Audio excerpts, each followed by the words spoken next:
बरेच जण विचारतात की तुळशीचे पानं कधी तोडावी कधी तोडू नये। बऱ्याच वेळा इंस्टाग्रामवर इकडच्या तिकडच्या रील्स बघतो आपण, कोणी महाराज असूनही काही पण सांगतात, रविवार तोडू नका, एकादशीला तोडू नका।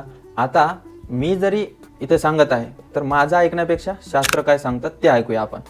तर एक श्लोक मला सापडलेला आहे फार सुंदर ब्रह्मवैवर्त पुराणामध्ये।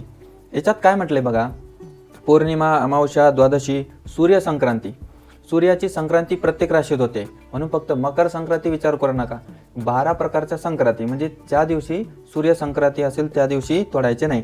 अंगाला पूर्ण तेल लावून मस्त आंघोळीला निघालाय त्यावेळी तुळशीला स्पर्श करणे ते चुकीचं आहे।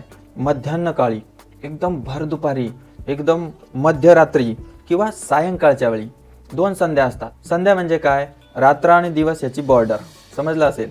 सायंकाळी असते आणि सकाळी असते, तर यावेळी तोडू नये। नंतर टॉयलेटला गेले, अशौच आहे, सुतकात आहे, बिना आंघोळीचे तोडू नये। झोपेतून उठलं सरळ तुळशीजवळ गेला आणि पानं तोडून, काही लोक आयुर्वेदाचे गुण आहेत म्हणून तुळशी खातात, सर्वात मोठा अपराध। आणि रात्री घातलेले कपडे, झोपलेले कपडे, तेच कपडे घालायचे आणि सरळ तुळशी देवीजवळ जाऊन सकाळी सकाळी वैज्ञानिक गुण आहेत म्हणून खायचा। तर अशा प्रकारे जर आपण तुळशीच्या चरणी अपराध केला तर काय म्हटले बघा इथे, तुलसी येच छिंदंती ते छिंदंती हरे शिरः। हरे शिर म्हणजे भगवान श्री विष्णूंना अशा प्रकारचं दुःख होतं की जणू काय त्यांचं कोणीतरी डोकं उडवलेलं आहे। म्हणजे या ठिकाणी थोडक्यात हेच सांगितलंय की रविवार एकादशी इथे नाहीये, द्वादशी आहे। बाकीचे दिवस तुम्ही व्हिडिओत पाहिलेच असतील, तर थोडक्यात समजला असाल। खूप खूप धन्यवाद।